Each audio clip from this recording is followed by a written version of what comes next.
I'm Staff Sergeant Allie Rose. Deputy Defense Secretary William Lynn is on the ground in Iraq. Secretary Lynn arrived Tuesday for meetings with military and civilian leaders. He's also scheduled to visit with troops. Earlier, he met with the commander of U.S. Forces Iraq, Army General Lloyd Austin, then received a briefing on the Advise and Assist mission in Iraq. Meanwhile, Operation New Dawn has been underway since September. Military officials say the shift from combat operations to a support role in Iraq is going very well, and that the security situation is on a positive trend. If you compare the current situation with where we were, say, in 2007, we have less than 10% of the daily attacks that we had in 2007. And violence is down across the country. Operation New Dawn focuses on training and equipping Iraqi security forces, conducting counterterrorism operations with Iraqis, and protecting U.S. civilians as they work on reconstruction projects. There's now a new smartphone app to help service members track their emotional health post-deployment. Best of all, it's free. Right now, it's only available for smartphone using the Android operating system. You can download it at t2health.org/apps. Military families benefiting through football. The college bowl game, the EagleBank Bowl, is now the Military Bowl, presented by Northrop Grumman. The USO will become the game's charitable beneficiary. The Military Bowl will be held in December 29, Washington, D.C.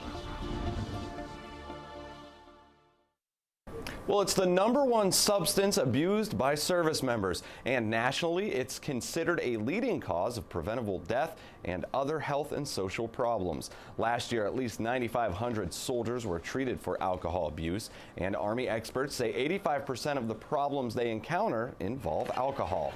Like the other services, the Army continues to implement programs to help stem abuse. The overall use is pretty stable, but it's what's happening to individual soldiers in terms of how they're getting caught up in it that's troublesome. Whether they've been in a deployment situation or not, unfortunately some of that's showing up in terms of seeking release through substance abuse. And we're aware of that. We want to help them, and we're putting these kind of programs together to do that.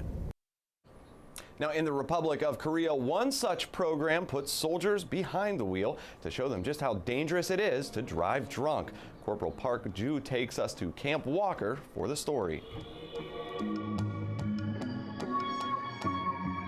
minutes. Do you guys realize how much alcohol you have to consume within 30 minutes to be at a .3? The Save a Life tour originates from Michigan.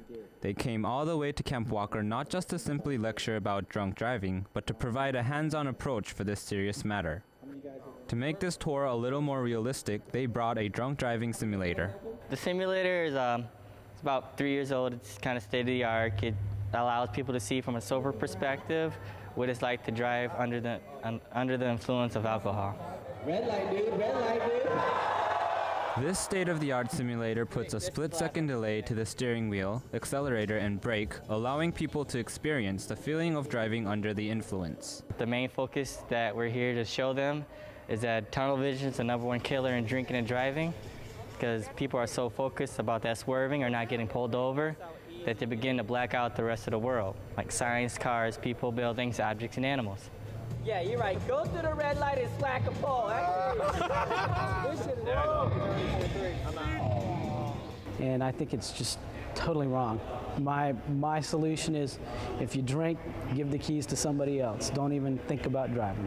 Thanks to the Save a Life tour, soldiers in Daegu realize what can happen if you drink and drive. Katusa Corporal Park Ju-in, Camp Walker, Korea. Now, Thursday we'll have much more on the programs being implemented to deter excessive alcohol use among service members and their families. And coming up ahead on Around the Services, we go one-on-one with General Walter Sharp for his take on the situation in Korea. But first, cellular connection. We go downrange where the push is on to establish reliable communications to Afghan villagers.